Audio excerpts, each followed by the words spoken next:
नमस्ते मंडळी. अपयशाविषयी सारेच जण बोलतात. अपयश आल्यानंतर स्वतःला कसं सावरायचं याविषयी बरंच बोललं जातं. पण हे अपयश येण्याच्या अगोदर आपल्या हाती एखादं मोठं यश लागलेलं असतं.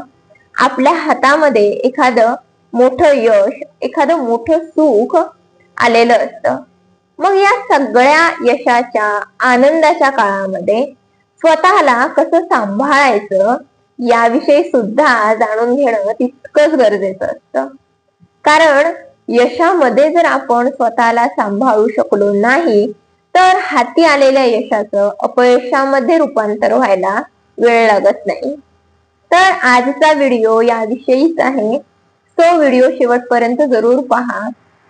आता या व्हिडिओ मधला सगळ्यात पहिला मुद्दा, जेव्हा आपल्या हाती एखादं मोठं यश मिळतं, एखादं मोठं सुख आपल्या पदरात पडतं, त्यावेळी निश्चितच आपण खूप आनंदी असतो. आपल्याला खूप छान वाटतं, हायसं वाटतं. कारण आपण खूप वाट पाहिलेली असते, खूप प्रयत्न केलेले असतात, त्या प्रयत्नांचं चीज होतं.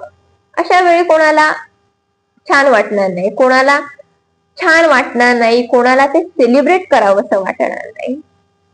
पण या सगळ्या आनंदाच्या काळामध्ये, या सगळ्या आनंदाच्या दिवसांमध्ये एक गोष्ट स्वतःला सतत सांगत राहा, हे जे यशाचे आनंदाचे दिवस आहेत ते क्षणिक आहेत. कारण आपल्या आयुष्यामध्ये काहीच स्थिर नसतं, हे तर सत्य आहे. त्यामुळे हे सगळे जे यशाचे आनंदाचे दिवस आहेत ते सुद्धा काही काळाने पुढे निघून जातील. हे दिवस सुद्धा जातील. काहीच स्थिर नाहीये, सगळं जे आहे ते क्षणिक आहे. त्यामुळे जे काही यश आता मिळालंय, जो काही आनंद आता मिळालाय, तो आपण सेलिब्रेट करणं जितकं गरजेचं आहे तितकंच आपले पाय जमिनीवरती ठेवणं हे सुद्धा गरजेचं आहे. त्यामुळे सतत तुम्ही स्वतःला ही आठवण करून देत राहा, तुमचे संघर्षाचे दिवस आठवत राहा की मी इथपर्यंत पोहोचण्यासाठी काय केलंय. हे एकदा आपल्या मनात असलं ना की कोणतंही मोठं यश असो, आपण अगदी आकाशात उडून जात नाही, आपण जमिनीवरतीच असतो, जमिनीवरती पाय ठेवून त्या यशाकडे पाहत असतो. आता दुसरा मुद्दा, स्वतःचे निरीक्षक बना.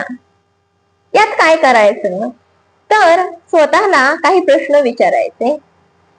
हे सगळं जे मला मिळालंय, हे सगळं जे यश आता माझ्या वाट्याला आलंय, ते यश पाहून मला आनंद झालाय इथपर्यंत ठीक आहे, पण त्याचं सेलिब्रेशन करण्यामध्ये मी दंग तर नाहीये ना, मी खूप वाहवत तर नाही चाललोय ना या सगळ्या सेलिब्रेशनच्या नादामध्ये. हा प्रश्न स्वतःला एकदा विचारा.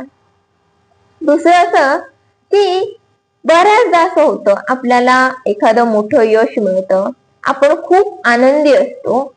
मग या सगळ्यामध्ये आपल्याला असं वाटतं, बस आता माझ्या सगळ्या प्रयत्नांना फळ मिळालेलं आहे, माझ्या सगळ्या मेहनतीचं चीज झालेलं आहे, आता अजून काय हवं आयुष्यात, असं आपल्याला वाटून जातं.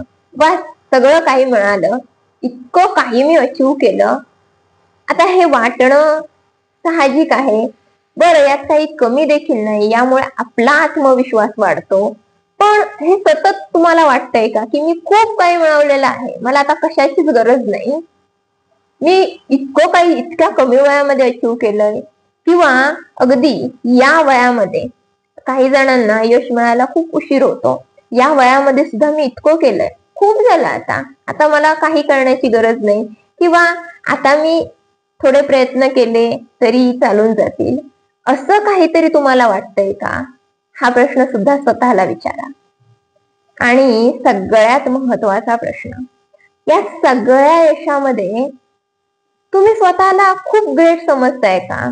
की हो, मी खूप ग्रेट आहे, म्हणूनच तर मी इतकं अचीव करू शकलो, माझी बुद्धी प्रचंड ताकदीची आहे, मी इतकं सगळं सहन केलंय, म्हणजेच माझी मानसिक भावनिक क्षमता प्रचंड ताकदीची आहे, माझ्यात खूप सामर्थ्य आहे, माझ्यात खूप क्षमता आहे असं तुम्हाला वाटतंय आणि तुम्ही स्वतःलाच ग्रेट मानताय. बरं, हे ग्रेट मानत असताना सोबतच्या 4 लोकांना तुम्ही कमी लेखायला लागलाय. हळूहळू काय तो सारखा रडतच असतो. ती ना सतत कंप्लेनिंग मूड मध्ये असते. कसं फाईट करायचं आयुष्यामध्ये हे माहितीच नाही यांना. सतत सतत अपयश आलं तर ठीक आहे, पण किती रडत बसतात हे. तुम्ही असं कोणाला जज करताय का? तुम्ही इतरांना या सगळ्यामध्ये कमी लेखताय का? यातल्या एका जरी प्रश्नाचं उत्तर हो असेल ना, तर ती तुमच्यासाठी धोक्याची घंटा ठरू शकते. हे जे मिळालेलं यश आहे ते सांभाळणं तुमच्याच्याने होत नाहीये, ते तुम्हाला कठीण जाणार आहे. सो तुम्ही स्वतःचे निरीक्षक बना आणि स्वतःला, स्वतःच्या मनाला हे सगळे प्रश्न विचारा. त्यातून तुम्हाला या सगळ्याची उत्तरं नक्की मिळतील आणि तुमचंच तुमच्या लक्षात येईल की जे यश मला मिळालंय, जो आनंद, जे सुख माझ्या वाट्याला आलंय, ते टिकवताना काहीतरी गफलत होते, मी कुठेतरी कमी पडतोय, हे तुमच्या लक्षात येईल. आता यातला तिसरा मुद्दा, बऱ्याचदा असं होतं की आपल्याला मोठं यश मिळतं, आपण खूप आनंदी असतो, आपल्याला वाटतं की हे जे सगळं आहे ना ते माझ्या प्रयत्नांमुळे शक्य झालं, मी धीर सोडला नाही, मी मेहनत करत राहिलो, मी ती गोष्ट कंटिन्यू ठेवली, यामुळे हे सगळं झालंय असं वाटणं ठीक आहे.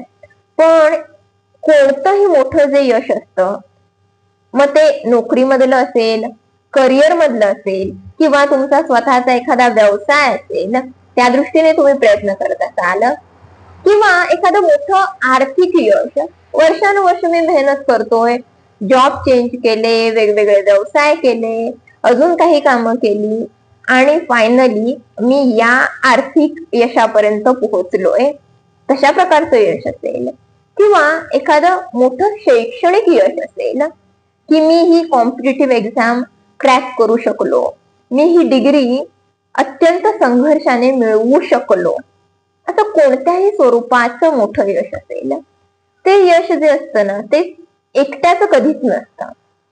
त्यामागे अनेक जण असतात ज्यांनी वेळोवेळी तुम्हाला मदत केलेली असते, तुम्हाला दिशा दाखवलेली असते, तुम्हाला एक आपुलकीचा सल्ला दिलेला असतो, थोडेसे आधाराचे शब्द दिलेले असतात. कोणी ना कोणीतरी असतातच. आपले गुरुजन असतात, आपले आई वडील असतात, आपल्या नातेवाईकांपैकी कोणीतरी आपल्या अगदी जवळच असतं, काका, मामा, एखादी मावशी, असं कोणीतरी असतं. आपल्या जवळच्या मित्रमैत्रिणींपैकी कोणीतरी असतं जे आपली सोबत सतत करत असतं, एखादा आपला सहकारी असतो. असे अनेक जण त्या यशाच्या मागे असतात. दहीहंडी आपण पाहतो, त्या दहीहंडीमध्ये वरती जो गोपाळ चढतो, जो हंडी फोडतो, तो आपल्याला दिसतो, पण त्याच्या खाली एक मनोरा असतो. जर ते जे खांदे आहेत तेच भक्कम नसतील, त्यांचे हात भक्कम नसतील, तर त्या वरती गेलेल्या माणसाचं, जो हंडी फोडण्यासाठी वरती गेलाय, त्याचं काय होईल? यशाच्या बाबतीत सुद्धा असंच असतं. जे मोठं यश आपल्या हाती लागतं, जे मोठं सुख आपल्या हाती लागतं, त्यामागे अनेकांचे हात असतात, अनेकांचं योगदान असतं. भलेही ते डिरेक्ट कॉन्ट्रीब्युशन नसेल, डिरेक्टली तुम्हाला येऊन कोणी जॉब दिला नसेल, डिरेक्टली तुम्हाला येऊन तुमच्या व्यवसायामध्ये कोणी हातभार लावला नसेल, किंवा तुम्ही खूप अभ्यास करता एखाद्या स्पर्धा परीक्षेचा, एखाद्या कोर्सचा, तुम्हाला डिरेक्टली येऊन कोणी मदत केली नसेल त्या अभ्यासामध्ये, पण त्याच्या मागे तुम्हाला सल्ला देणारे, मार्गदर्शन करणारे, दिशा दाखवणारे बरेचसे हात असतात. सो बऱ्याच लोकांचं योगदान त्या यशामध्ये असतं, हे सुद्धा आपण लक्षात घेणं तितकंच गरजेचं आहे. सो हे सगळे जे मुद्दे आहेत ना ते तुम्हाला मोठ्या यशामध्ये स्वतःला सांभाळण्यासाठी खूप मदत करतील. आणि जेव्हा आपण एखादं मोठं यश टिकवून ठेवतो ना, तेव्हाच त्या तोडीचं किंबहुना त्यापेक्षा जास्त मोठं यश आपल्या पदरी पडतं. युनिवर्स तुम्हाला तितक्याच तोडीचं त्यापेक्षा मोठं यश देतं. का? कारण तुम्ही आधीच जे मिळाले ते टिकवून ठेवण्यामध्ये सक्षम ठरला आहात. तुम्ही ते टिकवून ठेवलंय.